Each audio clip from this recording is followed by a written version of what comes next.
नमस्कार दोस्तों। तो कैसे हैं आप सभी। आज हम लेकर आए हैं आप सभी के लिए एक और नई कहानी जिसका शीर्षक है समस्या का समाधान। तो चलिए शुरू करते हैं। एक व्यक्ति अपने परिवार, रिश्तेदार, मित्र, मोहल्ले के निवासी, अपने फैक्ट्री के कार्यकर्ताओं से अति दुखी होकर समाधान हेतु अपने गुरु के पास पहुंचा और अपनी पीड़ा गुरुदेव को बताते हुए बोला, मेरे कर्मचारी, मेरी पत्नी, मेरे बच्चे और मेरे आसपास के सभी लोग बेहद स्वार्थी हैं। कोई भी सही नहीं है। क्या करूं गुरुदेव। उस व्यक्ति की वेदना को समझ गुरुजी उसकी समस्या को भली भांति समझ गए। मुस्कान के साथ उन्होंने कहा, पुत्र, निसंदेह तुम्हारी समस्या अति गंभीर है। समय रहते इसका समाधान आवश्यक है। तुम आज रात आश्रम में ही रहो। मैं रात्रि में मंथन करूंगा और सुबह समाधान बताऊंगा।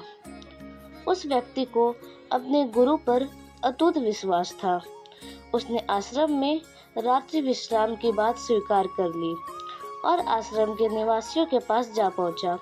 भोर की पूजा अर्चना के पश्चात अपने अन्य शिष्यों की समस्याओं को निपटा कर गुरुजी ने अंत में उस व्यक्ति को अपने पास बुलाया।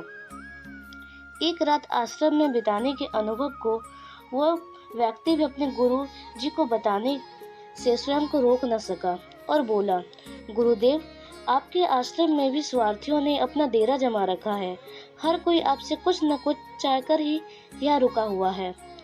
गुरुदेव ने उसकी हर बात को गंभीरता से सुना और अंत में कहा, मैं एक कहानी सुनाता हूँ, उसे गंभीरता से सुनना। इस कहानी में ही तुम्हारी समस्या का समाधान छिपा है। एक गांव में एक विशेष कमरा था जिसमें 1000 आईने लगे थे। एक छोटी लड़की उस कमरे में कहीं से खेलते पहुंच गई। उसने देखा 1000 बच्चे उसके साथ खेल रहे हैं और वो उन बच्चों के प्रतिबिंब में रहकर खुश रहने लगी। जैसे ही वो अपने हाथ से ताली बजाती, सभी बच्चे उसके साथ ताली बजाते। उसने सोचा ये दुनिया की सबसे अच्छी जगह है और वो यहाँ हर बार आना चाहेगी। बच्ची की प्रस्थान के पश्चात थोड़ी देर बाद इसी जगह पर एक उदास आदमी कहीं से आया।